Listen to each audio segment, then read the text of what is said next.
ஈசனுக்கான இரவில் குருவின் வழிகாட்டலுடன் ஆன்மாவை விழிப்படைய செய்ய வாருங்கள். குரு மகாவிஷ்ணுவின் மகா சிவராத்திரி சிறப்பு தியானம்.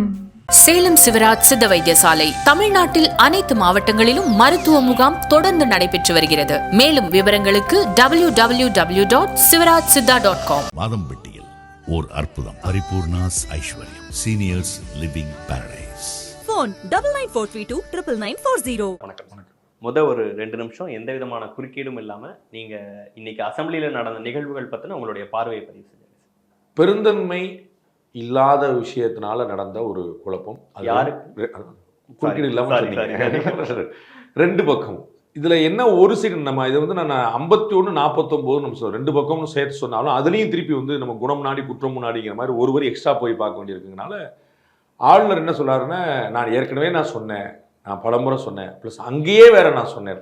அப்போ தேசிய கீதம் ஒன்றும் புறக்கணிக்கிற, எதிர்க்கிற, வெறுக்கிற விஷயம் கிடையாது, திணிக்கப்பட்ட விஷயமும் கிடையாது. நான் அப்படி பண்ணுவேன்ட்டு தமிழ்தாய் வாழ்த்தும் ஒன்றும் அவமதிக்கப்படக்கூடிய விஷயம் கிடையாது, போற்றப்படக்கூடிய விஷயம் தான். அப்போ ரெண்டுமே ஒன்றும் குழப்பமே கிடையாது. அப்போ இதை எப்படி பண்ணுறதுக்கு ஒரு சின்ன அட்ஜஸ்ட்மெண்ட். 2 பேர் ஒரு இடத்துக்கு வந்துட்டாங்க. தமிழக முதலமைச்சர் வர்றாரு, எதிர்கட்சி தலைவர் வர்றாரு, ஒரு ஃபங்க்ஷன், கல்யாண வீட்டு ஃபங்க்ஷனுக்கு வர்றாரு. அப்போ யாரை முன்னாடி வருது, யார் பின்னாடி வருது, 2 பேரும் முன்னாடி ஒன்றாவது ஒரு சாதாரணமாக பேசிக்கிடுவாங்க, அவ்வளோ. அதை ஒரு அட்ஜஸ்ட்மெண்ட் பண்ணியிருந்தாங்கன்னா எந்த சிக்கலுமே வராது, அவ்வளோதான். இது ஒரு அட்ஜஸ்ட் பண்ணிக்கக்கூடிய விஷயம்.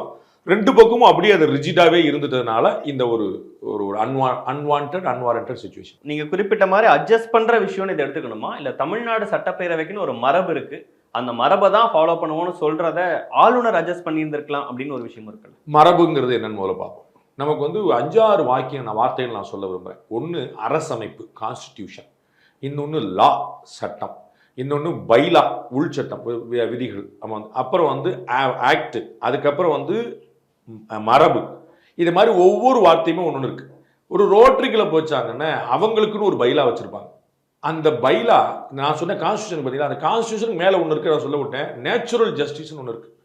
உங்கள் கான்ஸ்டியூஷனே ஒன்று சொன்னாலும் நேச்சுரல் ஜஸ்டிஸ்க்கு எதிராக ஒன்று செஞ்சிட முடியாது. எங்கள் ஊருப்பா, நாங்கள் பண்ணோம்ப்பான்னு நம்ம நாட்டிலே அம்பேத்கர் உருவாக்கின ஒரு கான்ஸ்டியூஷன்லேயே நேச்சுரல் ஜஸ்டிஸ்க்கு எதிரான ஒரு விஷயம் அதை ஏற்க முடியாது. அப்படி நமக்கு இவ்வளோ கீழே ஒரு சாதாரண விதிகள். இதுக்கப்புறம் இன்னும் கீழே போனீங்கன்னா ரூல் இருக்கு. அதுக்கப்புறம் நீங்கள் போனீங்கன்னா ஜிஓ இருக்கு. அதுக்கப்புறம் போனீங்கன்னா ஸ்டாண்டிங் ஆர்டர் இருக்கு. இப்படி நிறைய விஷயங்கள் இருக்கு. இதில் எது பவர்ஃபுல்லானது அப்படின்னு பார்த்தீங்கன்னா கான்ஸ்டியூஷன் தான் லாஸ்ட்டாக போய் நமக்கு நிற்கும் போது. அப்போ மரபுங்கிறது ஒரு நாள் உருவாக்கப்படுது. நம்ம இன்னைக்கு இருக்கக்கூடிய அரசியல் பெருமக்கள், நம்ம துரைமுருகன் அண்ணன்லேருந்து பல பேர் இருக்கிறாங்க. நம்ம சட்டசபையிலேயே மிகப்பெரிய அனுபவம் கொண்டவங்க. கருணாநிதி காலத்துலேருந்தே அவங்க மன்ற தேர்தலில் போட்டிட்டு வரவங்க. அவங்க சொல்லட்டும் எப்போ இந்த தமிழ்தாய் வாழ்த்து வந்துச்சு. அப்போ நமக்கு புரிஞ்சிடும். அப்போ அந்த மரபுங்கிறது ஒரு காலத்தில் உருவாக்கப்படுறதா, அந்த மரபுங்கிறது மாற்றத்துக்கு உருவாது. கான்ஸ்டிடியூஷனே மாற்றத்துக்கு உருவாக்க முடியுது. அப்போ மரபு நம்ம மாற்ற முடியாதுன்னு சொல்ல முடியாது. அதில் ஒன்றும் தப்பு. அவர் கவர்னர் சொல்லக்கூடிய விஷயம் எல்லா அசம்பிளிலையும் முதல் நாள்லேருந்து இருக்கக்கூடிய விஷயம் 1. வல்லுநர் சொல்லக்கூடியதுன்னா இது இடையில கொண்டு வரப்பட்ட விஷயம் 2. இதுவே நான் என்ன நினைக்கிறேன், தமிழ்தாய் வாழ்த்து கட்டாயம் வேணும், தேசிய கீதம் மேண்டேட். அது குழப்பம் இல்லை, சாய்ஸ் கிடையாது. அப்போ 2க்கும் நடுவில் எப்படி அழகாக கொண்டு வந்துடலாம், முடிஞ்சு வச்சுக்காத. முதல்ல ஒரு தமிழ்தாய் வாழ்த்து பாடுங்க, தேசிய கீதம் பாடுங்க, நம்ம உரையெல்லாம் முடிஞ்சிடட்டும். அவங்க கவர்னர் கிளம்பு, தேங்க்ஸ் பண்ண போகிறேன், நன்றி சார்னா தமிழ்தாய் தேசிய கீதம் பாட்டு அனுப்பிவிடும். அவ்வளோ சிம்பிள் தான். தமிழ்தாய் வாழ்த்து பாடக்கூடாதுன்னு அவர் சொல்ல முடியாது, தேசிய கீதம் பாட முடியாது இவங்க சொல்லியிருக்கக்கூடாது. இவ்வளோதான். 2மே இல்லை. கவர்னர் என்ன விளக்கம் கொடுக்குறாரு, நான் தமிழ்தாய் வாழ்த்தை எவ்வளோ போற்றேன்னு உங்களுக்கு தெரியும், நான் பாடுவேன்னு உங்களுக்கு அந்த வார்த்தையை போடுறார். எனக்கு தெரியும், பர்சனலாக எனக்கு தெரியும். அவர் போடுறதுனால நான் லிப் மூவ்மெண்ட் வரைக்கும் நான் கவனிச்சிருக்கேன். பாடுவார் அவர் நல்லா. அவர் தமிழ் வாசிக்க தெரியும், தமிழ் படிக்கிறார், கடுமையான முயற்சி இருக்கிறார், நினைக்கிறாரு. அவருக்கு இதில் பற்று உண்டுன்னு எனக்கு தெரியும். அவர் இங்கே எடுக்கக்கூடிய விஷயங்களை அரசியல் பண்ணுறாருனே ஒரு பக்கமாக வச்சுக்கிடுவோமே. அந்த அரசியல் பண்ணுறதுக்கு அவர் வேற விஷயங்களை கையில் எடுக்கலாம். ஆனால் நாம எந்த மொழி வச்சிருக்கோமோ அந்த மொழியை தான் பிடிச்சி நிற்கிறாரு. அந்த மொழியில என்ன தெரிஞ்சுக்கணும், பாரதியாரை பார்க்கணும், அவையாரை பார்க்கணும், திருவள்ளுவர் பார்க்கணும்னு பின்னாடி ஓடர். அப்ப என்னுடைய மொழியை எவர் போட்டினாலும் அது சந்தோஷத்துக்குரியதான். அதுல எனக்கு குழப்பம் இல்லை. அப்ப அவ்வளவுதான் நம்ம பார்க்க. அப்ப அவர் தமிழ்தாய் வாழ்த்து பாடக்கூடாது அப்படின்னா தினேஷ் மட்டும் இல்ல, தங்கராஜ் பாண்டியன் சேர்ந்து சண்டை போறார். அது எப்படிங்க நீங்க சொல்லுவீங்க அப்படின்ட்டு அவர் பாஸ் இப்படி பண்ணிக்கொண்டார். 1 2 3 ஒன்னும் பிரச்சனை இல்லை. 2 1 3க்கும் அவர் ரெடியா இருக்கார். முதல்ல தமிழ்தாய் வாழ்த்து, பிறகு தேசிய கீதம், ஒன்னும் பிரச்சனை இல்லைன்றார். அவர் என்ன சொல்றாரு, இது எனக்கு முன்னாடி ஒரு தேசிய கீதம், எனக்கு பின்னாடி ஒரு தேசிய, இவ்வளவுதான். நீங்க தமிழ்தாய் வாழ்த்து முதல்ல வச்சுக்கோங்க, நோ இஷ்யூ. தேசிய கீதம் பாடின பிறகு தமிழ்தாய் வச்சுக்கோங்க, நோ இஷ்யூ. இல்லை, அவரு குறிப்பிட்ட விஷயங்களை நீங்க பாய்ந்து என்னென்ன விஷயங்கள் இருக்குங்க அதெல்லாம் சொன்னீங்க. இப்போ இதே அசம்பிளியில தேசிய கீதமும் பாடப்படுது. தேசிய கீதம் ஆளுநர் உரையோட நிறைவு பகுதியில் ஆமா எக்ஸாக்ட்லி ஆரம்பிக்கும் போது தமிழ் தாய் வாழ்த்து பாடப்படுது. இவங்க தேசிய கீதத்தை நம்ம பாடவே மாட்டோம்னு சொல்லியிருந்தா நீங்க குறிப்பிட்ட மாதிரி நானும் கேள்வி கேட்கிறேன், எதிர்க்கட்சிகளும் கேள்வி கேட்கிறேன், எல்லாரும் கேள்வி. அதுதான் நீங்க புரிஞ்சுக்கணும். இப்ப அடுத்த பாயிண்ட், இதுல அசம்பிளியோடைய மரபுல தேசிய கீதம் தான் இருக்கு, தமிழ் தாய் வாழ்த்து கிடையாது. இது புரிஞ்சுங்க. அசம்பிளியோட மரபுலையும் ஆண்டின் முதல் கூட்டத்தில் இருக்கு, மற்ற கூட்டங்களும் கிடையாது. நம்ம வந்து பார்லிமெண்ட்ல பார்ப்போம், குளிர்கால கூட்டத்தொடர், மழைக்கால கூட்டத்தொடர், பருவகால கூட்டத்தொடர், அது வந்து அந்த மாதிரி பார்ப்போம். அந்த மாதிரி இங்கேயும் நம்ம வந்து வைக்கிற வேற வேற பிறகு எல்லா நாளும் கவர்னர் வரமாட்டாரு, குடியரசுத் தலைவர் வரமாட்டார். அவர் வந்து ஆண்டின் முதல் கூட்டத்தில் மட்டும்தான் வருவார். அங்க வந்து திரௌபதி முர்மு அவர்களோ இங்க வந்து ஆர் என் ரவி அவர்களோ வந்து ஆண்டின் முதல், அது கான்ஸ்டியூஷன்ல சொல்லப்பட்டிருக்கு. இது மரபல்ல, நல்லா புரிஞ்சுங்க. இது வந்து அரசமைப்புல சொல்லப்பட்டிருக்கு. அதே அரசமைப்புல அந்த ஜனாதிபதியும் ஆளுநரும் எங்கெங்கெல்லாம் போறாங்களோ, அது வந்து எங்க அங்க அசம்பிளி பற்றிய பேச்சுல அவர்களுக்கு கூட தான் வந்து குடியரசு ஆளுநர் வந்து இது கான்ஸ்டிடியூஷன் மேண்டேட்ங்கிற வார்த்தை ஏன் பயன்படுத்துறாருன்னா, ஃபண்டமெண்டல் டியூட்டி, நம்ம ஃபண்டமெண்டல் ரைட் பேசியிருக்கோம், ஃபண்டமெண்டல் டியூட்டி எங்க பேசுறாருன்னா, எங்கெங்கெல்லாம் ஆளுநர் வர்றாரோ அவர் வந்த உடனேயும் அவர் கிளம்பும் போது இசைக்கப்பட முடியும். எங்கெங்கேயோ, நான் உங்களுக்கு வேற உதாரணம் சொல்றேன். நான் வந்து சாணக்கியாவுடைய ஆண்டு விழா நடத்தினேன். அந்த ஆண்டு விழாக்கு வந்து அவர் ஒரு முறை உங்களுக்கு சீஃப் கெஸ்டாக எங்களை ஆனர் பண்ணார் பெருசா. அப்போ எங்களுக்கு வந்து ப்ரோக்ராமே ஒல்ட்டி, அதாவது ப்ரோக்ராம் ஆரம்பிச்சதா ப்ரோக்ராம் முடிஞ்சதா எதுவுமே எங்களால் பண்ண முடியல. எங்கள் கம்ப்ளீட் ஏன்னா அவங்களுடைய ப்ரோட்டோகால் வந்து எங்களுடைய பிளானுக்கு கம்ப்ளீட்லி வேற இருந்துச்சு. நான் ப்ரோக்ராம் வந்து 5:30 மணிக்கு ஆரம்பிச்சு கச்சேரி போய் ஸ்பீச் போய் எல்லாம் போயிட்டு இருக்கேன். அதுக்கப்புறம் கவர்னர் லேட்டாக நான் அவங்களோட டயத்தை கம்மி பண்ணும். உள்ளே வந்தோடனே ஒரு தேசிய தான், நமக்கெல்லாம் வந்து தேசிய கீதம் முடிஞ்சு வச்சு வீட்டுக்கு போகிறதா நம்ம பழக்கம். உள்ளே வந்தோடனே தேசியம் எல்லாம் பேசி முடிச்சார். அப்புறம் நான் வந்து கேள்வி பதிலாம் வச்சிருக்கேன். நான் அவர் டயத்தை வேஸ்ட் பண்ணணும்னா நீங்கள் கிளம்புங்கன்ட்டு அவர் முடிச்சு கிளம்புறாரு. அப்போ ஒரு தேசிய கீதம், அதற்கு பிறகு நான் புறம் போயிட்டு இருக்கு. அப்போ தேசிய கீதத்துக்கு அப்புறம் புறம் போலாமா, நமக்கு வேற ஒரு கேள்வி வந்துடும். அப்ப என்னன்னா, தேசிய கீதம் எங்க வைக்கப்படுதுன்னு கவர்னருக்கும் குடியரசுத் தலைவருக்குமான மேண்டேட் ஆகிறது. அவர்கள் வந்து ஹெட் ஆஃப் த ஸ்டேட். அவர்கள் வரும்போது இப்ப நம்ம வந்து ஏற்கனவே அப்பாவண்ணன் தமிழ் தலைமையில நமக்கு வந்து சட்டசபை நடந்துகிட்டே இருக்கும். டெய்லி நம்ம பண்ணல, அந்த கூட்டத்தொடர் முடிஞ்சு வேற கூட்டத்தொடர் ஆரம்பிக்க முடியல, தேசிய கீதம் பாடவே இல்லை. அப்ப இதே ஆளுநர் தேசிய கீதம் நீங்க குளிர்கால கூட்டத்தொடர் பாடல, நீங்க மழைக்கால கூட்டத்தொடர் என்னைக்காவது கேட்டிருக்கிறாரா? அது வழக்கத்திலேயே கிடையாது. கான்ஸ்டிடியூஷன் எங்க கவர்னர் வருகிறாரோ அங்கு முன்னும் பின்னும் பாடுவது, இவ்வளவுதான் அது மேண்டேட். இது மேண்டேட் இல்ல. இந்த மேண்டேட் வந்து ஆளுநர் அவர்களா ஆர் என் ரவி பொறுப்பேற்றதற்கு பிறகு நடக்கல. ஆளுநர்னு அவர் வந்து மிஸ் ஆகுதுங்கிறத வலியுறுத்துறாங்க. நீங்க மரபுல முக்கியத்துவம் கொடுக்குறீங்க, கொடுக்க வேண்டிய விஷயம். அவர் சொல்ல மரபும் முக்கியமா, கான்ஸ்டியூஷன் முக்கியமான, கான்ஸ்டியூஷன் பிரிவைல்ஸ் அது மேல வந்துருது. அப்ப கான்ஸ்டியூஷன் படி நம்ம போகணும். நீங்க இது வரைக்கும் பண்ணல. ஆமா, அது மாற்றுக்கிறது. இது வரைக்கும் 91 ஜெயலலிதா அண்ணாமலை அவர்கள் கோட் பண்ணி போட்டிருக்காரு. ஆமா, அண்ணாமலை போட்டிருக்காரு, ராஜகோபாலாச்சாரியார் அவருடைய பேரம் போட்டிருக்காரு. நிறைய பேர் அதை வல்லுநர்களால் எடுத்து அந்த பேஜஸ் எல்லாம் எடுத்து காட்டி எப்போ வந்து ஆரம்பிக்கப்படலாம் கொடுத்துருக்காங்க. திருக்குறளே அப்படி வந்தது தானே சார். திருக்குறளே நம்ம சீபா ஆதித்தனார் வந்து சபாநாயகராக இருக்கும் போது தான் திருக்குறள். திருக்குறள் கிடையாது. திருக்குறள் 2000 வருஷமா இருக்க. நம்ம தான் வந்து தென்னிந்திய நலச்சங்கம் காலத்துல அசம்பிளி இருக்குது, பிரிட்டிஷ் காலத்துல. ஏன் நீங்க திருக்குறள் படிக்கல? ஏன் திமுக ஆட்சியில சீபா ஆதித்தனார் வந்து ஆளுநர் சபாநாயகர் அவருக்கு முன்னாடி வரைக்கும் இல்ல, அதே திமுக ஆட்சியில ஏன்? அப்ப புரியுங்களா உங்களுக்கு? அப்ப நல்லா புரிஞ்சுக்கணும். அப்ப ஒரு புதுசா கொண்டு வர திருக்குறள் பாடிதான் நம்ம டெய்லி நாளை தோக்குறோம், சட்டத்தில் பாக்குறோம்ல. இது எப்போ வந்து நீங்க கேட்க வேண்டாமா? 47 இல்லையா, 52 இல்லையா, அது சுதந்திரத்துக்கு முன்னாடி நம்ம இருந்த அமைச்சரவை இல்லையா, ராஜகோபாலாச்சாரி நம்ம பிரீமியரா இருந்தாரு அப்பயா? கிடையாது. திருக்குறள் எத்தனை வருஷமா இருக்கு? அப்போ ஒரு புதிய மரபு உருவாக்கப்படுகிறது. சூப்பர். அத மாதிரி 99 அப்படி ஒரு மரபை ஜெயலலிதா அவர்கள், அவர் வந்து முதலமைச்சரா இருந்தவர், நீங்க குறிப்பிடுற மாதிரி சபாநாயகரா இருந்தவங்க, அவங்களுடைய ஆட்சி காலத்துல இருக்கும்போது ஒரு புதிய மரபுகளை கொண்டு வராங்க. அதை மக்கள் ஏற்றுக்கிறோம். ஆளுநர் ஒரு விஷயத்தை வந்து எனக்கு இப்படிதான் வேணும் அப்படின்னு சட்டப்பேரவைக்கான ஒரு மரபை ஆளுநர் என்னுடைய சௌரியத்துக்கு பண்ணுன்னு சொல்ல, கான்ஸ்டியூஷன் இருக்கு பண்ணுன்றார். அவர் நல்லா புரிஞ்சுங்க. நீங்க பண்ணா போட்டுட்டீங்க, பண்ணுங்கன்றார். அவ்வளவுதான். அதுல இப்ப வந்து அது சொன்ன ஆளுநரே என் மரபாகவே இருந்தாலும் தமிழ் தாய் வாழ்த்து பாடாதீங்கன்னு சொன்னா நான் சண்டைக்கு வந்திருப்பேன். உங்களுக்கு நல்லா புரிஞ்சுங்க. ஆளுநர், இதே ஆளுநர் மரபாக மட்டுமே இருந்து நல்லா பாருங்க. ஆளுநர் எங்க வந்தாலும் போனாலும், குடியரசுத் தலைவர் எங்க வந்தாலும் போனாலும் தமிழ் தாய் வாழ்த்து தேசிய கீதம் பாடப்படணும் மேண்டேட் இருக்கு. அப்படி மேண்டேட் தமிழ் தாய் வாழ்த்து காட்டு மேண்டேட் இல்ல. மரபா இருந்தாலும் நான் சரின்றேன். அந்த மரபை பாடக்கூடாதுன்னு சொன்னாலும் சண்டைக்கு போக வேண்டிய. நான் சொல்ல நல்லா புரிஞ்சுங்க. மரபை அவர் எதிர்த்தாலும் நான் சண்டைக்கு போக வேண்டாமா? அவர் சொல்லவே இல்லையே தமிழ் தாய் வாழ்த்து பாடுங்கன்றார். நான் பாடுவேன்றார். இன்னைக்கு இருக்கக்கூடிய அமைச்சர் பெருமக்கள் எத்தனை பேர் பாடுவாங்கன்னு நீங்க கேட்கும். அது ஒரு டெஸ்டா வச்சுக்கோங்க. அமைச்சர் பெருமக்களை தமிழ் தாய் வாழ்த்த பாட சொல்லுங்க. என்ன ஆகுங்கிறது தெரிஞ்சிடும் நமக்கு. உங்களுக்கு ஆளுநர் அவர்கள் ஒரு விஷயத்தை எதிர்பார்க்கிறாரு, இதை நான் செய்யணும்னு நினைச்சேன்னு சொல்ல, அவர் ஒரு விஷயத்தை எதிர்பார்க்கல. கான்ஸ்டிடியூஷன் சொல்ற நல்லா அந்த கரெக்ஷன் போட்டே இது வந்து கான்ஸ்டிடியூஷன் சொல்லி நடைமுறைப்படுத்தப்பட வேண்டிய ஒரு அது Stalin versus R N Ravi இல்ல, அப்பா வெர்சஸ் ஆர் என் ரவி இல்ல. இது கான்ஸ்டிடியூஷன் வெர்சஸ் வழக்கம், மரபு. அப்ப மரபு வந்து வேணும், மரபை மாத்த சொல்லவும் இல்ல, கான்ஸ்டிடியூஷனை கொண்டு வாங்கன்ற. தமிழ் தாய் வாழ்த்து பாடாதீங்கன்னோ, திருக்குறள் முதல் நாள் ஆரம்பிக்காதீங்கன்னு சொல்லியிருந்தாருன்னா நம்ம வந்து கட்டாயம் சண்டைக்கு போலாம். அவர் அது நல்ல தேசிய கீதத்தையே அவமதிச்சுட்டாங்க அப்படிங்கிற வார்த்தைகள் சொல்றாங்க. ஏன் சொல்றாருன்னு அவர் வந்து சபாநாயகர் வந்து பார்த்த போதே அவர் சொல்லிட்டார், இந்த மாதிரி போன முறை ஒரு பிரச்சனை வந்துச்சு, அது மாதிரி வராம நம்ம வந்த உடனே ஒரு தேசிய கீதம், முடிச்ச உடனே தேசிய கீதம் சொல்லிட்டார். அதற்கு பிறகு அப்படியான விளக்கங்கள் கொடுத்திருக்கிறார். நீ பாரு, நீங்க அவரோட பிரஸ் ரிலீஸ் எடுத்து பாருங்க, நம்ம உங்களுக்கு காட்ட நீங்க எடுத்து பாருங்க. அவர் பிரஸ் ரிலீஸ்லயே அவர் ட்வீட்லயும் போட்டிருக்காரு, பிரஸ் ரிலீஸ் நான் வந்து முன்னாடி பிஃபோர் அவருக்கு வந்து முன்னாடி சொல்லப்பட்டது. அப்புறம் இன்னைக்கு அது நடக்கலன்னு திரும்ப நான் வந்து ஸ்பீக்கர் சிஎம் அவர் சொல்றாரு, நான் வந்து நேரடியா வந்து அது உங்களுக்கு சொன்னேன், அது அந்த ட்வீட் அதையும் சொல்றாரு, முன்னாடியே சொல்லப்பட்டது, அது நடக்கல அப்படின்னோடனே அது நடக்கலங்கிறத கவனிச்ச உடனே திரும்பி பாஸ் அப்படின்னு நான் சொல்றேன். அதுக்கப்புறம் இதுதான் நிராகரிக்கிறது. நான் வந்து உங்கள்ட்ட ஒரு விஷயம், தம்பி எனக்கு ஒரு வாய் தண்ணி கொடுங்கன்னு நான் கேட்கிறேன், நீங்க அந்த பக்கம் திரும்பிக்கிட்டீங்கன்னா அதான் நிராகரிக்கிறது. சார் நீங்க தண்ணி கேட்டீங்க எனக்கு எப்படி சார் தெரியும் கேட்டா நியாயமான விஷயம். நீங்க தண்ணி கேட்டீங்க, எனக்கு ஒரு வாய் தண்ணி கொடுங்கன்னு கேட்டீங்க, நான் இப்படி திரும்பி இதான் அப்படி அவங்க எது நிராகரிக்கிறது. தமிழ் தாய் வாழ்த்து நிராகரிக்கப்படல, தேசிய கீதம் நிராகரிக்கப்படுதுங்கிற வார்த்தையை பயன்படுத்துறாரு. ஏன் பயன்படுத்துறாருங்க, அது இன்னொரு வார்த்தை போறாரு, ஆஃப்டர் த ரிக்வெஸ்ட் அப்படின்னு. அவர் வந்து நான் கவர்னர் அப்படின்னு சொல்லவும் முடியாது, ஏன்னா இது அசம்பிளி, அங்க சபாநாயகர் தான் எல்லாமே. அப்படி நீங்க நினைச்சிட்டு இருக்கீங்க சபாநாயகர் மேல உட்கார்ந்திருக்காரா கவர்னர் மேல உட்கார்ந்திருக்காரு, கொஞ்சம் நீங்க பார்க்கணும்.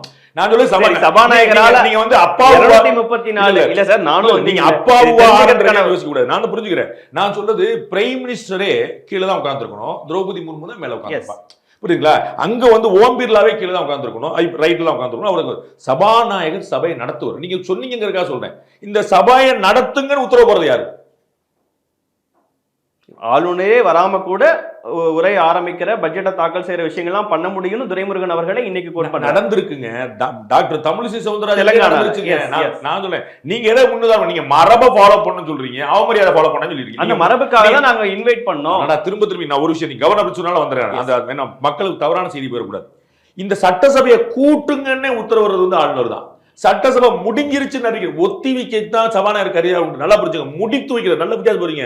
ஒத்தி வைக்கிற அதிகாரம் சபாநாயகருக்கு உண்டு, முடித்து வைக்கிற அதிகாரம் ஆளுநருக்கு தான் உண்டு. முடிஞ்சு வச்சு கூட்டம் கிடையாதுன்னு அவர் தான் சொல்லுவார். இவர் வந்து ஒத்தி வச்சுட்டு தான் சொல்லுவார், பாஸ் 10 நாள் கூட்டம் போட்டு நாங்கள் முடிஞ்சு வச்சு அப்படியே ரைட். அப்போ ஒரு 10 நாள் பார்த்தீங்கன்னா அந்த கூட்டம் வந்து சனிக்கிழமை முடிஞ்சிருக்கும். ஆனா கவர்னருடைய உத்தரவு வந்து 10 நாள் கழிச்சு வரும், ஏதோ ஒரு நாள் கழிச்சு வரும். அவங்களுக்கு போக திரும்பி சபையை கூட்ட வேண்டிய தேவையில்லையான்னு பார்த்து வரும், புரியுங்களா? அப்ப அது சபையை கூட்டுற அதிகாரம், சபாநாயகர் தேர்ந்தெடுக்க சொல்லக்கூடிய அதிகாரம், அவர்களுக்கெல்லாம் பதவி பண்ணி பிரமாணம் பண்ணி வைக்கிற அதிகாரம், இது தற்காலிக சபாநாயகர் தேர்ந்தெடுக்கிறது எல்லாம் ஆளுநருக்கு உண்டு. சோ நீங்க சட்டமன்றத்தை பொறுத்தவரைக்கும் சபாநாயகர் தாங்கிறது இந்த ஆப்சன்ஸ் ஆஃப் கவர்னர். அதை நீங்க புரிஞ்சுக்கணும். அதனால தான் கவர்னர் முதல்ல நிக்கிறார். அதுக்கப்புறம் சபையில பாத்தீங்கன்னா அப்பாவு அவர்களே செய்தியாளர் சந்திப்புல குறிப்பிடுறாரு, மக்களால தேர்ந்தெடுக்கப்பட்ட எங்க 234 பேருக்கு தான் நாங்க சொல்ற விஷயங்களை செயல்படுத்துறதுக்கோ இல்ல பேசுவதற்கோ கூட எல்லா உரிமையும் இருக்கு. அதை தாண்டி ஒரு வார்த்தையை கூட ஆளுநர் அவர்களால கூட பேச முடியாது. அப்படி இல்ல. அது வந்து கான்ஸ்டிடியூஷன் என்ன சொல்லப்பட்டிருக்கு, there will be a speech by governor or president, அவ்வளவுதான். அது வந்து இந்த இயர் பிகினிங்ல இருக்கும், அது கான்ஸ்டிடியூஷன் மேண்டேட். அதை நீங்க தீர்மானம். நமக்கு மரபு எப்படி வந்துருச்சு, அரசாங்கம் அவங்க அரசாங்கம் தான். அது பிரிட்டிஷ் காலத்துல இருந்து காங்கிரஸ் காலத்துல இருந்து கவர்னரும் காங்கிரஸ்காரரு கவர்மெண்ட் இப்படி வந்து அது எங்கேயும் பிரச்சனை. ஸோ அதனால அரசாங்கம் எழுதி கொடுக்குறதா அவர் படிப்பார், இதுதான் மரபாச்சு. அவங்க இங்கே பிரச்சனை இல்லை. இன்னைக்குமே இந்த தேசிய கீதத்தை படிச்சிருந்தா, இந்த தேசிய கீதத்தை பாடி இருந்தா ஆளுநர் ஸ்கிரிப்டை ஃபுல்லா படிக்க வேண்டி வந்திருக்கும். சட்டமன்றத்துல தமிழ்நாட்டுல சட்டம் ஒழுங்கு சூப்பரா இருக்குன்னு சொல்ல வேண்டி வந்திருக்கும். இல்லைன்னா திரும்பி கேள்வி ஏன் சார் படிக்கலாம், அடுத்த கேள்வி போயிருக்கு. இல்லைன்னா இப்ப கவர்னர் அவர்களோட என்ன சொல்றது, உங்களோட வார்த்தைகள்ல சொல்லணும்னா அடிபணிஞ்சிட்டாங்கன்னு சொல்லியிருப்பாங்க. போன தடவை தேசிய கீதம் பாட சொன்னாங்க, பாட முடியாதுன்னு சொல்றாங்க. இது வந்து தேசிய கீதம் பாடினா எப்படி அடிமணிறது வரும்? இல்ல சார், இவ்வளவு நாள் ஏன் நான் புரிஞ்சுக்கிறேன், நம்ம இந்த நாடுங்கனாலதான் 47 சுதந்திரம், 51 52 முதல் தேர்தல், 91 40 வருஷமா நீங்க பாடாத ஒண்ண நான் வந்து மேண்டேட் சொல்றீங்க. 51ல இருந்து இருக்கக்கூடிய கான்ஸ்டிடியூஷனை ஃபாலோ பண்ண சொன்னா இல்லன்றீங்க. நீங்க சொல்லுங்க, உங்க சீனியாரிட்டி படி நீங்களே சொல்லுங்க. 51ல இருந்து 49ல ஏற்கப்பட்ட கான்ஸ்டிடியூஷனா 91ல செயல்படுத்தப்பட்ட மரபா, முதல்ல மரபா கான்ஸ்டிடியூஷனாலே முதல்ல மரபை மீறி கான்ஸ்டிடியூஷன் வந்துடும். இதான் மேட்டர். உங்களுக்கு நேச்சுரல் ஜஸ்டிஸ் சொல்றேன், உங்களுக்கு புரிஞ்சுங்களா? அந்த ஒன்று வந்துருது. அப்படியும் பார்த்தாலுமே கான்ஸ்டிடியூஷன் வந்து பழசாவும் இருக்கு, மரபு பின்னாடி வந்ததாவும் இருக்கு. அந்த மரபுக்கு எதிராகவும் கான்ஸ்டிடியூஷன் இல்லை. நான் திரும்ப சொல்றேன், 18வது முறையா சொல்றேன், தமிழ் தாய் வாழ்த்து பாடக்கூடாதுன்னு சொல்லியிருந்தாருன்னா நிலைமையே வேற. அங்க நம்ம வந்து அழகா சண்டை போடலாம். திருக்குறள் படிக்கூடாதுன்னு சொல்லி நம்ம நிலைமை வார்த்தைகள்ல இன்னொரு தடவை பாடினா என்ன அப்படின்னு கேக்குறீங்க. அவ்வளவு ரொம்ப எளிமை. அதனால தான் நான் முதல் வார்த்தை சொன்னேன், இரு தரப்புலயும் ஒரு பெருந்தன்மை இருந்திருக்கலாம், முடிஞ்சு வச்சு அவ்வளவுதான், வேற ஒண்ணுமே இல்லை. நீங்க ஏற்கனவே குறிப்பிட்ட மாதிரி ஆல்ரெடி ரெக்வஸ்ட் பண்ணியிருக்காரு, மீட் பண்ணும் போது இந்த உரையை தயாரிக்கும் போது அவருடைய வேண்டுகோள் அப்படிங்கறதெல்லாம் சொல்றீங்க. அப்படி சொல்லியிருக்கும் போது நாங்க இப்படித்தான் மரபு இருக்குங்கிற விளக்கத்தை அரசு சார்பில் கொடுக்காம இருந்திருக்கும். அழகா போட்டிருப்பாங்க, அது மரபுக்கு மீதான் சொல்றாரு. அதை நான் உங்களுக்கு சொன்னதா சொல்லியிருப்பாரு அவரு. அது கான்வர்சேஷன் வராம எப்படி இருந்திருக்கும்? ரெண்டு பேரும் மோட்டோலை பார்த்து பேசிருக்க மாட்டாங்க, ஒன் டு ஒன் தான் பார்த்து பேசிருப்பாங்க. நான் உங்களுக்கு சொல்ற அவர் சொல்லிருக்க மாட்டாரா? நீங்க தமிழ் தாய் வாழ்த்தை பாருங்க பஸ், முன்னாடி ஒரு தடவை தேசிய கீதம் பாருங்க, இவ்வளவுதான். ரொம்ப சிம்பிளா சொல்றாரு. சரிங்க பாப்போம் போயிருப்பாங்க, பண்ணல திருப்பி ரீட் பண்ணல. முதல்வர் அவர்கள் சிறுபிள்ளைத்தனம்னு குறிப்பிடுறாரு. பெரிய வார்த்தை. நம்ம வந்து எப்பயுமே வந்து அவர் இன்னும் பயங்கரமான வார்த்தையெல்லாம் அதுக்கு முன்னாடி பயன்படுத்தி இருக்கிறாரு, பிரதமர் உட்பட பலரை. நான் சொல்லுவேன், ஒரு அந்த கான்ஸ்டியூஷனல் போஸ்ட்ல வரும்போது சில விஷயங்கள் நம்ம செய்யக்கூடாதுன்னு நினைக்கிறோம். முதலமைச்சருங்கிற ஒரு கான்ஸ்டியூஷனல் போஸ்ட், அதனால அந்த இடத்துல இருக்கவங்க சட்டப்பேரவையை அவரு அவமானப்படுத்திட்டாரு அப்படிங்கிற வார்த்தைகள் நான் பேசுனதை நீங்க கவனிச்சு உங்க மனசாட்சிக்கு பார்த்தீங்க, பாக்குற மனசாட்சி தெரிஞ்சா தெரியும். அப்படி ஒண்ணுமே கிடையாது. நான் திரும்பவும் சொல்லேன், 19 முறை சொல்றேன், தமிழ் தாய் வாழ்த்து பாடக்கூடாதுன்னு சொன்னாங்கன்னா வேற. தமிழ் தாய் வாழ்த்து நானும் பாடுவேன், நீங்க எத்தனை பேர் பாடுவீங்கன்னு பதில் சொல்லுவோம். முன்னாடி தேசிய கீதம் பின்னாடி தேசிய கீதம் மேண்டேட்டுங்க, கான்ஸ்டிடியூஷனல் மேண்டேட்டுங்கன்றார். அவ்வளவுதான். இல்ல ஒவ்வொரு ஆண்டும் ஆளுநர் உரையை அவர் வாசிக்கணும்னு நாங்க இன்வைட் பண்றோம், வராங்க, வந்துட்டு ஏதாவது ஒரு விஷயம் ஒரு தடவை ஒரே விஷயம் அவர் சொல்றதை நம்ம திரும்ப ஏற்கலாம், அவ்வளவுதான். நம்ம வந்து நீங்க குறிப்பிட்ட வார்த்தைகளை பெரியாரு, அண்ணா, கலைஞர் இந்த வார்த்தைகளை பழைய வீடியோ பாத்துக்கங்க. நான் புதுசா பத்தி சொல்ல விரும்பல. அது பெரியார் அண்ணா பிரச்சனை இல்ல, பெரியார் அண்ணாவை இன்னமும் சொல்லுவாரு, இன்னைக்கு சொல்லியிருப்பாரு, அவர் குழப்பம்ல. அதுல இருந்து வேற விஷயங்கள் அதை பத்தி தனியா வீடியோ போட்டிருக்கேன். இந்த மாதிரி உங்களை மாதிரி தம்பிகளுக்கு நிறைய நான் பேட்டி கொடுத்துருக்கேன். நான் வந்து திரும்ப அதை ரிப்பீட் பண்ண விரும்பல. பெரியார் அண்ணா இல்ல பிரச்சனை, அவர் வந்து அழகா சொல்லுவார், பெரியார் அண்ணா அம்பேத்கர் எல்லா பேரும் சொல்லுவார், அவருக்கு அதுல உறுத்தல் கிடையாது. பிரச்சனை வந்து அதை வச்சு நம்ம பண்ணிக்கிட்ட கிளைம். இந்த சந்தர்ப்பத்தில் நான் தான் சொன்னேன், இன்னைக்கு வந்து அதுல ஒரு வரி இருக்கு, தமிழ்நாட்டில் சட்டம் ஒழுங்கு பேணி பாதுகாக்கப்படுகிறது, சூப்பரா இருக்கு. அந்த வரியை நீங்க படிச்சீங்கன்னா அதுதான் நாளைக்கு தலைப்பு. உங்களுக்கு புரியுங்களா? என்ன நடந்துகிட்டு இருக்கு நாட்டில், நீங்க சட்டம் ஒழுங்கு சூப்பர், இதே அண்ணன் எடப்பாடி பழனிசாமி கூட எல்லாரும் அதை எடுத்து வந்துருப்பாங்க. புரியுங்களா? அப்ப சட்டம் ஒழுங்கு எப்படி இருக்குங்கிற பொதுவெளியில வேற விவாதம் வைக்கப்படுது, ஆனா அதுல வந்து உரையில வேற இருக்கு.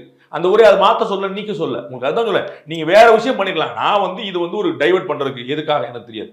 அது இதுதான் பண்ணுவேன்னு முடிவு வச்சு யார் கேட்கப்படாத. இது திசை திருப்பும் அரசியல் அண்ணாமலை அவர்களும் குறிப்பிடுறாரு. திசை திருப்பும் அரசியலை செஞ்சது யாருன்னு நினைக்கிறீங்க?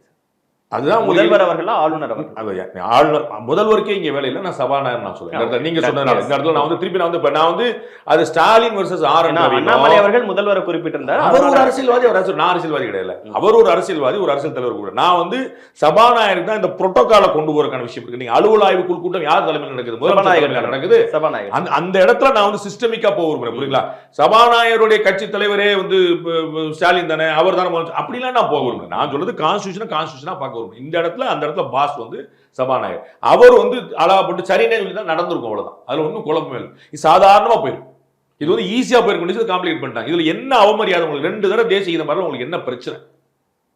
அது இல்லாதவனா இந்தியாவில் எங்கேயும் இல்லாததான், தமிழ்நாட்டில் இல்லாத, தமிழ்நாட்டுக்கு முன்னாடி இல்லைன்னு சொல்லுங்க.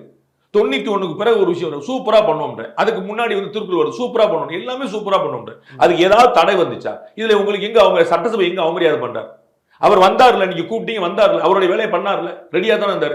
தேசிய கீதம் பாடுங்கன்னு கேட்டார், சொல்லியிருக்காரா இல்லையா? தேசிய கீதம் பாட சொல்லி கேட்கலாம் சொல்லியிருக்கேன். நம்ம வேற பேசுவோம், சிறுபிள்ளைத்தனமானதா பெரும்பிள்ளைத்தனமானதா விட்டுருங்க. தேசிய கீதம் பாடுவா நீங்க சொல்லவே இல்லையே சார் அப்படின்னு சொல்லிட்டு இருந்தாங்கன்னா இப்ப வேற பேசணும். புரியுங்களா? அவங்க அதை மறுக்கவே இல்லையே. அவர் வந்து நான் தனியா சொன்னேன், அங்க வேற நான் நேரம் ரெக்வஸ்ட் பண்ணேங்கிற வார்த்தையை சொல்றேன். இது அவங்களுக்கு என்னதுல கெட்டு போச்சு? உங்களுக்கு அது செஞ்சுதான் நம்ம வேற விஷயம் பேசிக்கலாம். இன்னைக்கு நம்ம அண்ணா பல்கலை மாணவி பிரச்சனை உட்பட 100 விஷயங்கள் பேசியிருக்கலாம். தமிழக வெற்றிக் கழக தலைவர் விஜய் அவர்கள் இது ஒரு மரபு, இந்த மரபை எந்த ஆளுநர் வந்தாலும் பின்பற்றணும், என்ன மரபு இருக்கோ அதை தான் பின்பற்றணும் அப்படிங்கிறது. இன்னைக்கு நடந்த நிகழ்வுக்கு கண்டனம், வருத்தம், இல்ல வந்து என்ன சொல்லணும், யாரை திட்டணும், இல்ல யார் தப்பு அப்படிங்கிறதெல்லாம் அதுல குறிப்பிடாம இந்த ஒரு மரபை யார் வந்தாலும் கடைபிடிக்கணும் அப்படின்னு ஒரு விஷயத்த சொல்றாரு. மரபை கடைபிடிக்கும் நானும் சொல்றேன். அவருக்கு தெரியாது, அதனால நீங்க அவர்கிட்டலாம் நீங்க போய் வந்து நீங்க எல்லாத்தையும், அவர் இப்பதான் அரசியலுக்கே வந்திருக்கிறாரு, இன்னும் நிறைய விஷயங்கள் படிக்கணும். பகவத்கீதை புஸ்தகம் வாங்கினதுக்கே முழிக்கிறாரு. இப்ப என்ன செய்யறது? பகவத்கீதை ஏன் வாங்கினீங்களா சண்டை போயிட்டாங்க. குரானை வாங்கலாம், பைபிள் வாங்கலாம், கீதையை வாங்கக்கூடாதுட்டாங்க. அதுக்கே கன்ஃபியூஸ். அவர் 3 மதம் தானே நினைச்சு வாங்கிட்டாரு அவரு. நீங்க உங்களுக்குலாம் என்ன கணக்கு? கீதையை வாங்கக்கூடாது, மத்தெல்லாம் வாங்கிக்கலாம், அப்படி ஒரு கணக்கு. அது சண்டை. இப்போ சார் கீதையை வாங்கக்கூடாது, மத்தெல்லாம் வாங்கிக்கலாம் கணக்கு, அது சண்டை போயிடும். அது கன்ஃபியூஷன் இருக்கு. அதனால நீங்க போய் கான்ஸ்டியூஷன் என்னது அப்படிலாம் போய் அவர்கிட்ட கேட்க வேண்டியது. அவர் வந்து அவருடைய கணக்கு சொல்றாரு. நம்ம பேசுவோமே, அது எதுக்கு? அவர் அண்ணாமலை என்ன சொல்றாரு நம்ம எதுக்கு பார்க்கணும்? விஜய் என்ன சொல்ற? நாம பேசுவோமே. நான் ரங்கராஜ் பாண்டியோட கருத்தாவே சொன்னேன், நீங்க தினேஷுடைய கேள்வியாக கேளுங்க. நாங்க மரபு முக்கியம், மரபா கான்ஸ்டியூஷன் முக்கியம். எது எப்போ அந்த மரபே பின்னாடி வந்தது, கான்ஸ்டியூஷனே அதுக்கு முன்னாடி வந்தது. எல்லா கணக்குலையும் தெளிவா இருக்கு. உங்களுக்கு என்ன பிரச்சனை? நீங்களே தேசிய தமிழ் தாய் வாழ்த்த ஏற்றுக்கொண்ட நீங்களே ஏன் சட்டசபையில் கொண்டு வரல?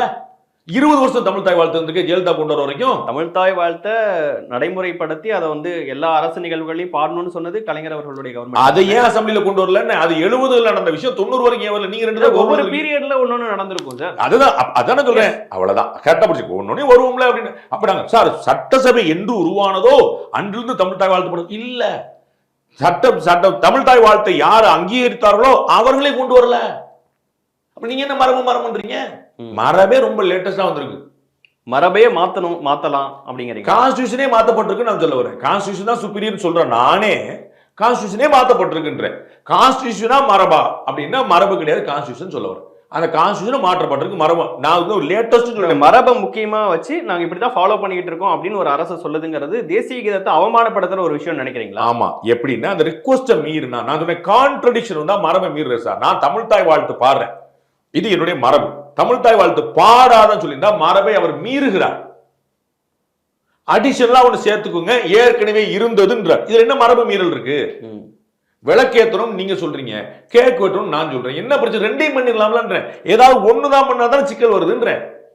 எனக்கு ஒண்ணும் பிரச்சனை இல்லை. நான் விளக்கேத்துறது என்னோட வழக்கம் பண்றேன், கேக் வெட்டுறேன் பண்ணிக்கோ. விளக்கையும் சேர்த்து ஏத்து பண்றாரு. நோ விளக்கேத்த மாட்டேன் அப்படின்னு சொன்ன மாட்டேன்னு சொன்னவங்க தானே மரபா மீறாங்க.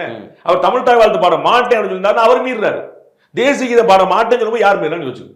பாட மாட்டேன்னு சொல்ல மரபுப்படி நிறைவுல பாடுறாங்கன்னு சொல்றாங்க. நம்ம வந்து தேசிய ஒரே மேட்டர். அதுக்கு வானதி சீனிவாசன் பிரிவினைவாதம் பேசுறவங்க அதனாலதான் அப்படிங்கிற வார்த்தைகள் எல்லாம் போடுறாங்க. அந்த வானதி அக்கா மேட்டருக்கு பின்னாடி அதனாலதான் இது பின்னாடி வரும். திரும்ப ஒரே மேட்டர் பேசி இருந்தோம், பார்வையாளருக்கு புது கேள்வி கிடைக்காம போயிரும் நினைக்கிறேன். நான் திரும்ப சொல்றது இதுல ரொம்ப அவர் வந்து இதுக்கு எதிராக ஏதாவது செஞ்சாரா? மரபு மீறல் அப்படின்னு எப்பங்க வரணும்? ஒண்ணு மாட்டேன்னு சொன்னா மரபு மீறல். அந்த மரபை வச்சுக்கங்கன்றாரு. இன் அடிஷன் டு தட் ஒன்று கொண்டு வாங்க which was already prevailing, which was constitutional mandate. அப்ப எது செய்யப்பட மரபுல இன்னொன்னு சேர்க்கணும்னு சொல்றதே புதுசா இன்னொரு மரபை உருவாக்குறதா இல்லைங்க. நான் சொன்னது இங்கிலீஷ்ல சொல்லிட்டேன், எனக்கு வேற ஒரு இங்கிலீஷ்ல சொல்லிட்டேன். சாரி நான் சொன்னேன் இதற்கு முன்னாடி இருந்ததை ஆளுநர்களுக்கான மரியாதையை அரசமைப்பில் சொல்லப்பட்டதை செய்ய சொல்றேன். இதே ஒரு விஷயத்த வரும்போது பிரிவினைவாதம் பேசுறவங்க அதனாலதான் தேசிய கீதத்தை அவமதிச்சிட்டாங்க அப்படின்னு அவங்க ஒண்ணு வராங்க. பொலிட்டிக்கல் ஸ்டேட்மெண்ட் அவங்க சொல்லுவாங்க. இதே தமிழக முதலமைச்சர் பலர் வந்து அதற்கான காரணங்கள் அப்படியே இருக்கின்றன சொல்லியிருக்காங்க. நாங்கள் திராவிட நாடு கோரவில்லை, அதற்கான காரணங்கள் அப்படின்னு சொல்லியிருக்காங்க. இதுக்கு அவங்களுடைய ஸ்டேட்மெண்ட்ஸ்லேயே இருக்கு. அதனால சொல்லுவாங்க பொலிட்டிக்கல் கமெண்ட்ல நான் வந்து இந்த இடத்துல இந்த இஷ்யூல ஏன்னா ரெண்டுமே கான்ஸ்டியூஷனல் அத்தாரிட்டி. அசம்பிளியும் கான்ஸ்டியூஷனால் கொல்லப்பட்டது, ஆளுநரும் கான்ஸ்டியூஷனால் கொண்டு வரப்பட்டது. அது ரெண்டு பேருமே கான்ஸ்டியூஷனல் கிரைசிஸ் வரும்போது நம்ம என்ன நடக்கும் தெரியுமா உங்களுக்கு? இது நேராக போய் சுப்ரீம் கோர்ட்டு போய் நிற்கும். சுப்ரீம் கோர்ட்டு போய் எடுத்துவாங்க. இதுல இன்னொரு பிரச்சனை நல்லவே நான் காலையில சொல்ல நினைச்சேன். இப்படித்தான் ரெண்டு பேர் சண்டை போட்டு அதிகாரத்தை கோர்ட்டு கையில கொடுத்துட்டு இருக்கிறோம். அதை புரிஞ்சுக்கணும். மக்களால் தேர்ந்தெடுக்கப்பட்ட ஜனநாயக அமைப்புகள் தங்களுக்குள் மோதிக்கொண்டு மத்திய அரசை எதிர்ப்பதாக நானும் மாநில அரசை எதிர்ப்பதாக அவர் மாறி மாறி நினைச்சுக்கிட்டு அவங்க ரெண்டு மக்கள் அதிகாரத்தையும் கொண்டு போய் நீதிமன்றத்தை கொடுத்துறாங்க. நீதிமன்றம் நான் எப்படி சொல்றேன்னா முடிஞ்சு போயிடுது. அப்புறம் பேச முடியும். அதுக்கப்புறம் மேல பாடி கிடையாது. அப்ப யாருக்கு நட்டம்னு யோசிங்க. தேசியத்தை கூடுதலா ஒரு முறை பாரத மூலமா இந்த பிரச்சனை நீதிமன்றத்துக்கு போகாது. ஒண்ணுமே எந்த விதமும் மாறாதீங்க. எந்த மரபு மாறிடும், எந்த விதி மாறிடும், எந்த எதிராக போயிடும், எங்க தமிழ் தாய் வாழ்த்து முதல்ல படிக்கங்கன்னு ஒன்றும் பிரச்சனை இல்லையா? தமிழ் தாய் வாழ்த்தா தேசிய கீதமான முதல் தமிழ் தாய் வாழ்த்து எனக்கு ஒன்றும் பிரச்சனை இல்லை, நான் எந்திரிச்சு நிற்கிறேன். அவரு தான் நான் வந்தா இது கான்ஸ்டியூஷன் மேண்டேட்டுங்க. அது ஸ்கூல் ஃபங்க்ஷனோ சாணக்கியா ஃபங்க்ஷனோ சட்டசபையோ இது மக்கள் அப்படியே நேரம் இது வந்து இவருக்கு உருவாக்குனது இல்லை. பார்லிமெண்ட்ல இருக்கிறதா அப்படியே அசம்பிளிக்கு இங்க தனி சட்டமே கிடையாது. ட்வீட் போட்டுட்டு டெலிட் வேற பண்ணிட்டாரு. பார்லிமெண்ட்டை விட்டுட்டு மற்ற சட்டப்பேரவைகள்ல அப்படின்னு ஆளுநர் மாத்தி ஒரு ட்வீட் போட்டாரு. உங்க கவனத்துக்கு வந்திருக்கும்னு நினைக்கிறேன். நான் கவனிக்கல, நான் உங்களுக்கு பேட்டிக்காக வந்தேன். நான் இருக்கலாம் அவர் என்ன ட்வீட் போட்டாரு டெலிட் பண்ணாரு. நான் சொல்றது சட்டமன்றங்கிறதே பாராளுமன்றத்தில் ரிப்ளிகேட் தான். இதை நான் இந்த கோர்ட்லயும் சொல்லுவேன். எனக்கு ஒன்றும் தயக்கம் இல்லை. அது சட்டப்பேரவைக்குன்னு தனியா ஒரு இறையாண்மை இருக்கு, அங்கீகாரம் இருக்குங்க.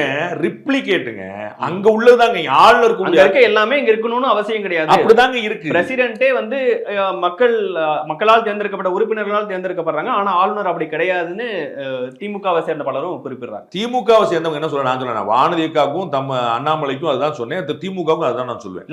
கான்ஸ்டிடியூஷன் என்ன சொல்லுன்னு சொல்றேன். இந்த கவர்னர்ங்கிற போஸ்ட் கான்ஸ்டிடியூஷனலா உருவாக்கப்பட்டது. இந்த பிரசிடென்ட்ங்கிற போஸ்ட் கான்ஸ்டிடியூஷனலா உருவாக்கப்பட்டது. முதலமைச்சர்ங்கிற போஸ்ட் கான்ஸ்டிடியூஷனலா உருவாக்கப்பட்டது. ஸ்பீக்கர் போஸ்ட் கான்ஸ்டிடியூஷனலா உருவாக்கப்பட்டது. இவ்வளவுதான் நான் சொல்லுவேன். அந்த கான்ஸ்டிடியூஷன்ல என்ன இருக்குதோ அதான் செய்ய சொல்றேன். இந்த மொத்த அசம்பிளிங்கிற சிஸ்டமே கான்ஸ்டிடியூஷன். இங்க கருணை மனுக்கான மன்னிப்பு அதிகாரம் உட்பட எல்லாமே டிட்டோ ஆளுநருக்கு என்ன இருக்குதோ அது ஏற்கனவே குடியரசுத் தலைவருக்கு இருக்குது. அங்கதான் இங்க கொடுக்கப்பட்டு. இன்னைக்கு எடப்பாடி பழனிசாமி அவர்களின் செயல்பாடுகளை எப்படி பாக்குறீங்க? உங்களுடைய அதிமுக உறுப்பினர்கள் அவங்க சட்டையில யார் இந்த சார் அப்படிங்கிற கொஸ்டின் மார்க் எல்லாம் போட்ட பேட்ச் எல்லாம் அணிஞ்சு வந்திருந்தாங்க. கையில பதாகைகளோட ஆளுநருக்கு முன்பாக போராட்டம்லாம் செஞ்சாங்க. அதை நான் பல முறை சொல்லியிருக்கேன், அரசியல் அனுபவத்தில் யார் மாஸ்டர்னா திமுக தான். எனக்கு அதில் எந்த குழப்பமும் இல்லை. அது எதிர்கட்சியாக இருந்தாலும் ஆளுங்கட்சியாக இருந்தாலும் பாலிடிக்ஸில் யார் பாஸ் அப்படின்னா அது டிஎம்கே தான். அதில் எந்த குழப்பமும் இல்லை. நீங்கள் ஒரு பிளான் பண்ணிட்டு வரீங்களா, எங்கள் பிளானை பாருங்க அப்படின்னு முடிஞ்சு வச்சுக்காது. அப்போ அவங்க சட்டை போட்டது வந்து கடைசி கேள்வியாக மாறி போச்சு. அது 1 மணி நேரம் வேற ஒரு டிபேட் வந்துருச்சு இல்லையா. அப்போ தினேஷ் என்ன டிபேட் பண்ணுங்கிறத வந்து யார் தீர்மானிக்கிறான்னு பார்த்துங்க. அது எப்படி போகுது பாருங்க. நான் உங்களுக்கு கைடு பண்ணுறாங்கன்னு சொல்ல வரல. அந்த சென்டர் ஆஃப் அட்ராக்ஷன் செயல்பாடுகள் தானே முக்கியம். அப்போ எடப்பாடி பழனிசாமி சிறப்பாக செயல்பட்டு இன்னும் பண்ணிருக்கணும். அதான் அதான் சார், நான் என்ன பண்ண போறேன் நீங்க வந்து முதல்ல நீங்க மேபி மாஸ்டர் ஆளுநராக கூட இருக்கலாம். என்னைய உங்களுக்கு அவர் தான் டிசைட் பண்ணிருக்காரு. உங்களுடைய விருப்பம் தானே. இப்போ நீங்க வந்து பேட்டி கேட்கும் போதே நான் என்னென்ன பதில் சொல்லுவேங்கிறதையும் யூகம் பண்ணியிருப்பீங்க. நான் வந்து அப்படியே பாண்டே சார் என்ன சொல்றான்னு தெரியாம நம்ம அவர்கிட்ட ஞானம் பெறுவோங்கிறக்கா நீங்க வரல. நீங்க முன்னாடி பிளான் பண்ணிட்டீங்க. அந்த பிளான்ல என்னுடைய பதிலையும் கொஞ்சம் யூகிச்சிருப்பீங்க. அப்பதான் கிளை பதிலும் கிளை கேள்வி உங்கள்கிட்ட வரும். இப்படி சொன்னார்னா அப்ப இந்த கேள்வி கேட்போம், இந்த கேள்வி கேட்போம். இவ்வளவுதான். அப்ப முதலமைச்சர் ஒண்ணு செய்யறாரு, சபாநாயகர் ஒண்ணு செய்யறாரு, கவர்னர் ஒண்ணு செய்யறாரு. அப்ப நம்ம ஒண்ணு செய்யணும்ல அப்படின்னு நினைச்சு நீங்க அதுக்கு எதுவும் பண்ணணும். அதை யோசிக்கணும். அதுதான் அரசாங்க நிர்வாகம். அப்ப நான் நினைக்கவே இல்லைன்னு சொல்லி சொல்றேன். யார் இந்த சாருங்கிற ஷர்ட் வந்து சூப்பர் ஐடியா. ஆனா அதோட பெட்டரா வந்து எல்லாரும் வேலை பார்த்துருக்காங்க. அப்ப நம்ம அதோட பெட்டரா என்ன செய்யறது யோசிச்சிருக்கணும். அவ்வளவுதான். அது அவங்க அவங்களே யாருன்னு சார் எதுக்கு போட்டாங்க, அண்ணா பல்கலைக்கழக கவன ஈர்ப்பு. சரிங்களா, அந்த கவனம் வந்து வேற பக்கம் போயிருச்சு. அவ்வளவுதான். கவன ஈர்ப்பு தீர்மானம் இன்னும் வலுவா கொடுக்கணும். இப்போ சட்டப்பேரவைத் தலைவர் அப்பாவு அவர்கள் இது தொடர்பாக செய்தியாளர்களை சந்திக்கும் போது அவர் ஆளுநர் வேந்தர், அதனால அவர்கிட்ட அதான் அவர் தான் காலேஜுக்கு இன்சார்ஜ், அதனால அவர்கிட்ட கேட்கறதுக்கு எதுவும் அதிமுக உறுப்பினர்கள் போயிருப்பாங்களோ என்னமோ அப்படிங்கிற அவர் நகைச்சுவனர் நமக்கு எல்லாம் தெரியும். ரொம்ப பழைய மூத்த உறுப்பினர். ஆனா வந்து லா அண்ட் ஆர்டர் அசம்பிளி சட்டமன்றத்துக்கு பண்ணிக்கணும். லா அண்ட் ஆர்டர் வந்து யூனிவர்சிட்டிக்குள்ள எங்களுக்கு பொறுப்புன்னு சொல்லிருக்க நம்ம வந்து அவர்கிட்ட கேட்டலாம். நம்ம வேந்தர் நீங்க தானே சொல்லி கேட்டலாம். எதுவா இருந்தாலும் ஜெயிலுக்குள்ள ஒரு கொலை நடந்தா போலீஸ் தான் எஃப்ஐஆர் போடும்.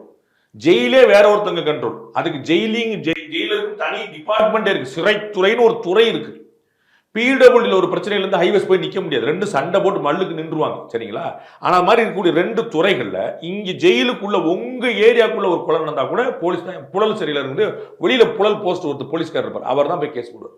ஏங்க, லா அண்ட் ஆர்டர் வந்து ஸ்டேட் சப்ஜெக்ட். இல்ல வேண்டாம் சார், நீங்க வந்து ஏர்போர்ட் துறைமுகம் இதெல்லாம் வந்து நாங்க வந்து செக்யூரிட்டி ஏற்பாடு தான் கொடுத்துருக்கோம்.